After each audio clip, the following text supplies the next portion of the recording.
Hello everyone and welcome back to another video of Fox Reacts. Today we're checking out the 6th part in this series called What If Pokemon Were SCPs, a video done all by Popcross Studios.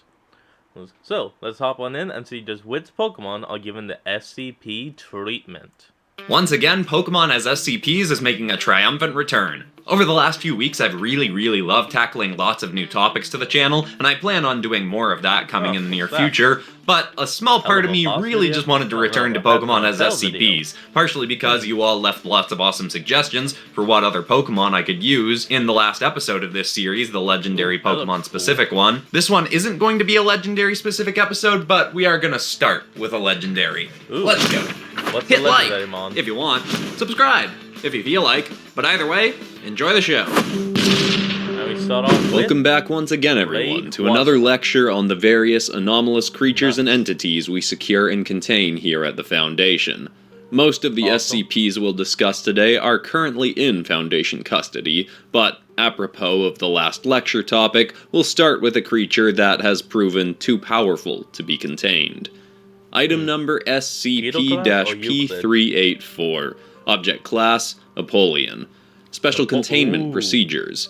Not applicable. The creature most commonly resides in the upper atmosphere, thankfully remaining out of sight from civilians at ground level. At most times. Description. P384 is a 23-foot-long draconic serpent with a largely emerald hide. As mentioned, it resides in the upper atmosphere, never sleeping and consuming only water particles, occasional meteorites, as well as, on some occasions, an SCP we've yet to discuss, P774. Based on our studies of the creature, though most have been from afar. Let me look that up. Just looked it up. He was talking about Miniol. He was talking about the Miniol Pokemon, the Meteormon. Okay, that makes sense. Some at the Foundation have theorized that it also absorbs solar energy to help sustain itself, with the glowing yellow segments running along its back taking in the sun's rays to also help keep it aloft, even while it sleeps. This dragon's strength and speed have not yet been adequately measured, but based on past attempts to apprehend it, having failed horribly, we've determined that its power may even rival that of P493. Though they'd likely never come to arms against each other for reasons we'll soon discuss. The serpent's lifespan is also unknown, but based on myths that revolve around it and its relationship to other SCPs such as P383 and P493, it is believed to be a minimum of 5,000 years old, and likely much older than that still. Creatures heavily resembling P384 have been depicted in various religions throughout history, and imply that this creature was created by the entity we refer to as SCP-P493 to be a protector of our world, specifically keeping threats from beyond the stars away from our Earth's residents. Aztec mythology specifically refers to a creature they called Quetzalcoatl that lived between the heavens and earth and performed, essentially, this task. This claim has proven to have some validity to it, as the Foundation, on several occasions, has I kind of like how he toned on these, don't know what to really call these segments. They're not really fins, they're more like panels. But anyway, I like how he tones these into fins. Like, that actually makes a lot more sense than them just being weird scales that stick out. Observed this creature fending off otherworldly invaders from entering our atmosphere, such as an extraterrestrial orange and blue humanoid we refer to as SCP-P386. A case for another time. Awesome. This creature is also said to be charged with keeping two other ancient beasts from clashing and bringing a cataclysm upon our world. One of these is the aforementioned P383, who last awoke 114 years ago, and the other is P382, believed to be the creature referred to in Hebrew legends as the Leviathan.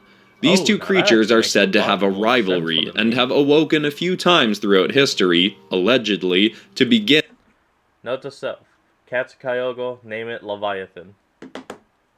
In their final battle, only to be stopped by the sky serpent we discussed today. Definitive confirmations of these events have not been made, but it is generally accepted as a plausible occurrence, and something the Foundation is actively preparing for in case it ever happens again. Though, looking at it from an optimistic lens, it's likely we won't have to do much to stop them if this does occur again, so long as P-384 continues to cease their battling. Yeah. Sightings of this creature do not occur often, but do happen on occasion, and every so often footage of it, usually from a great distance, will appear online, but thus far the Foundation has managed to keep knowledge of its existence under wraps, despite our inability to contain it. It's really a good green, like a mixture of green, like you got the bright emerald around the head, and as it gets more to tell, it becomes more dull, like that of a forest green or something. I really like Item number SCP-P097. Object Class, Euclid. Special Containment Procedures. P097 is to be kept in a standard containment cell. 1 D-Class personnel is to be placed inside every other week for a period of 8 hours, then removed. Any other personnel that must enter its cell are not to make any eye contact with the creature and are to immediately exit containment if the creature begins to swing the pendulum it carries. Personnel may interact with the creature if need be, but are under— I'll be honest, Hypno is definitely a mon to be made into an SCP because it's Hypno. It's literally been known to hypnotize people. Under no circumstances permitted to touch the pendulum. Description. P097 is a 5-foot-tall humanoid creature with a tuft of gray fur around its neck. It has a large nose and ears, and no mouth, though this does not hinder its ability to consume sustenance, as it does not feed the same way most biological beings do. Interestingly, X-rays of the creature have revealed that it does indeed have jawbones capable of motion, similar to a human's, suggesting that it may at some point have had a mouth, but it's unclear if this is the case, and if it is, at what point its mouth may have been sealed shut. P097 perpetually carries a string with a small round coin at its end that it uses to hypnotize its victims. It can put a normal human being to sleep in as short as 3 seconds of swinging its pendulum before them and looking into their eyes. Once they're asleep, P097 feeds on the psionic energy of the victim's dreams. Despite how this act sounds, it does not cause much harm to the target of their feeding. D-Class personnel that have been provided to the creature for its meals, when interviewed afterwards about their experience, simply said they had a restless and unpleasant sleep, then awoke not feeling particularly well rested, but aside from that, showing no long-term side effects. This creature caused more damage when it lived out in the wild. It was found by the Foundation when investigating the disappearance of several children from a small Norwegian village.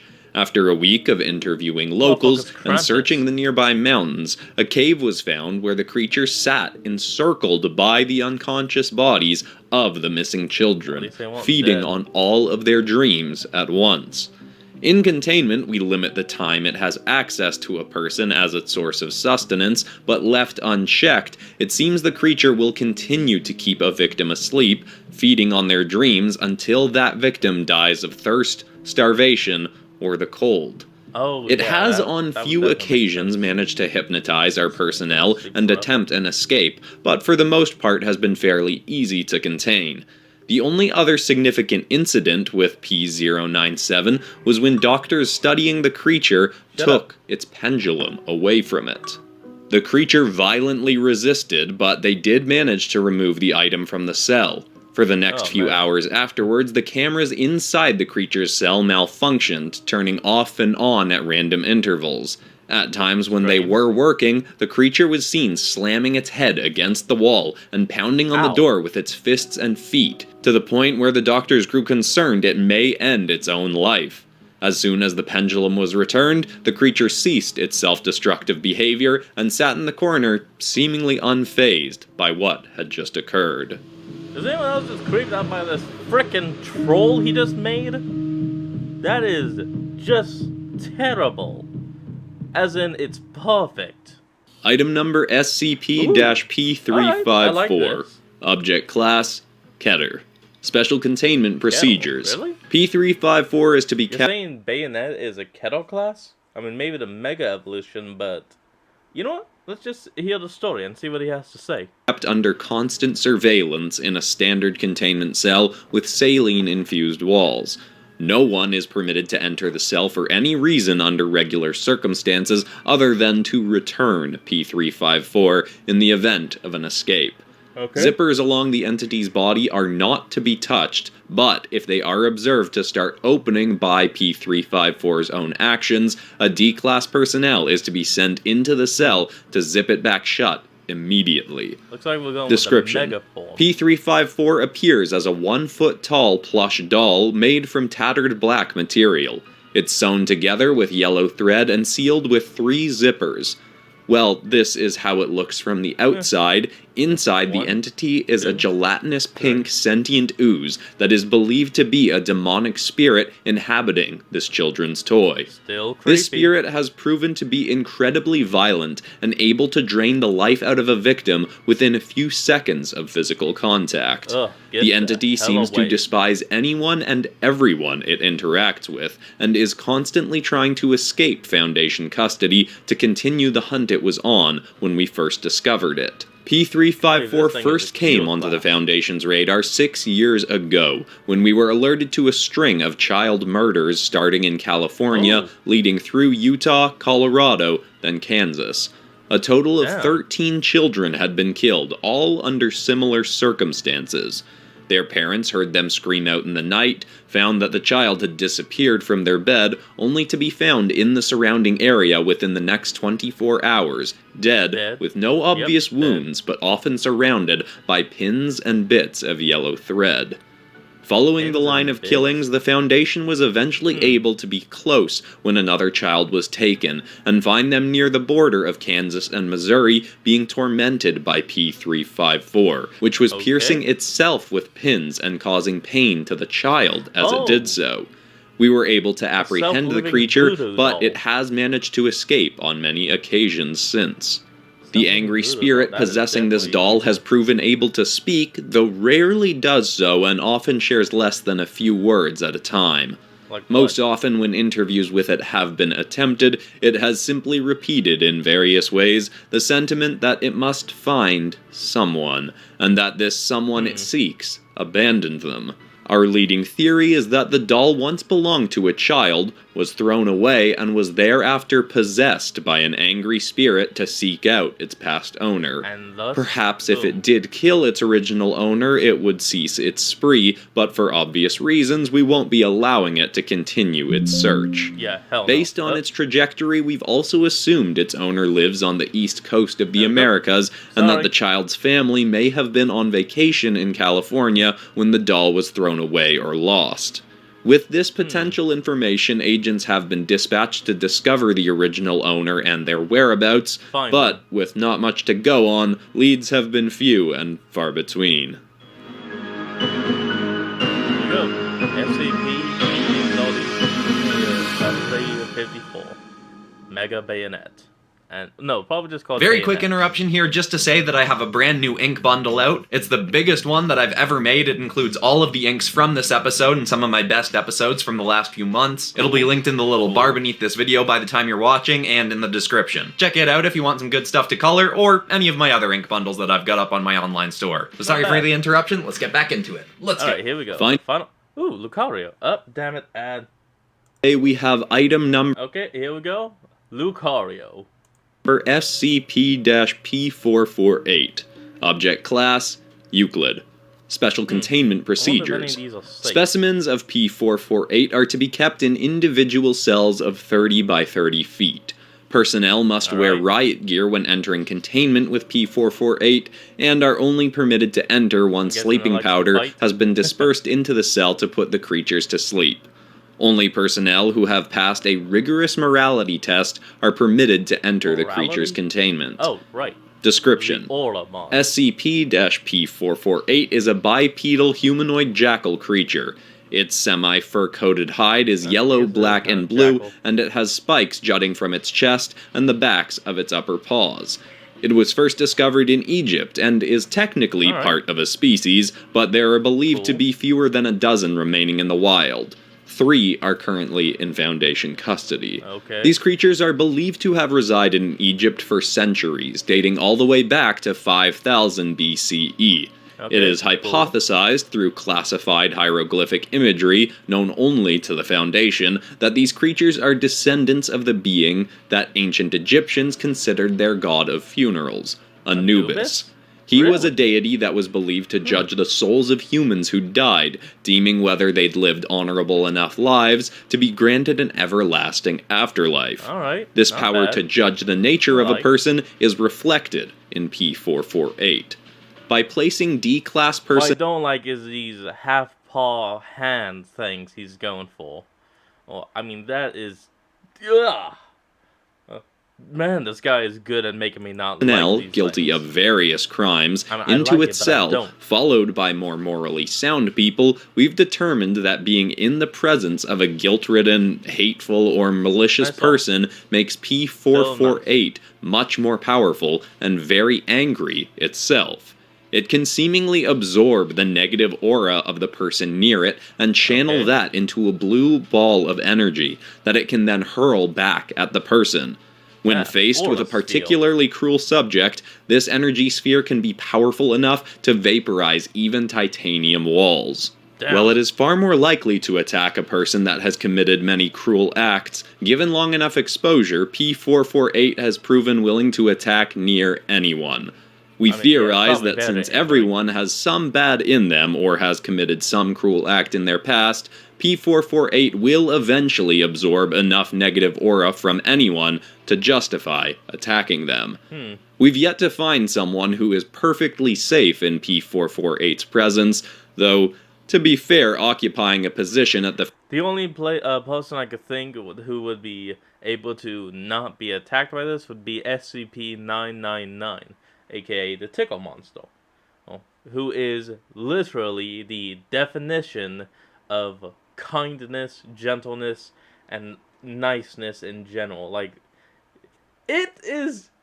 Sorry, I was about to go on a tangent there. Let's just keep going. Foundation does require a willingness to do a certain amount of deceitful or unpleasant acts.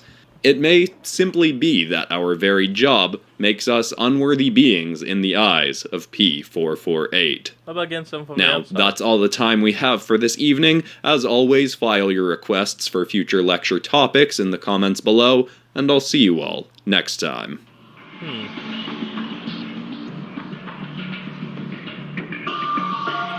Amazing art, I have to say. Amazing. That was great. Some of those are Pokemon I've been requested since the very beginning of this series, so it was really nice finally getting to work with them. I think the next time I work with Pokemon or SCPs, I might do something else with them. I've still got tons of requests to do SCPs as dragons or dinosaurs or something, but this is a series I'm definitely still open to returning to in the future. So give me more suggestions for Pokemon to make as SCPs, or more suggestions for what you want to see me do with Pokemon or SCPs. And of course, if you're new to the channel and you haven't seen the previous episodes in this series, we've got a whole bunch of them. This is the 6th episode if you include the legendary episode, but that was the latest one, so I'll link it in the card. And beside that, that's all for today, except of course... You know, let's hear his... for ending this video on some kind of positive or uplifting note, and the thought I want to leave people with today is that holding a grudge benefits you in no way. If someone hurt you and you're still holding a grudge against them, you're essentially just letting them continue to hurt you. Let it go, move. He is right, and if you're holding a grudge against someone, just drop it. And you may never even see that person again in your life. But anyway, first let me move back over to here. That's better. And that's where we're going to leave off today's video. So, I want y'all to remember to like, comment, and subscribe for more. Down in the description will be a link to the original video, so remember to support the creator and all they do. And I'll see all of you folks in the next video. Have a good one!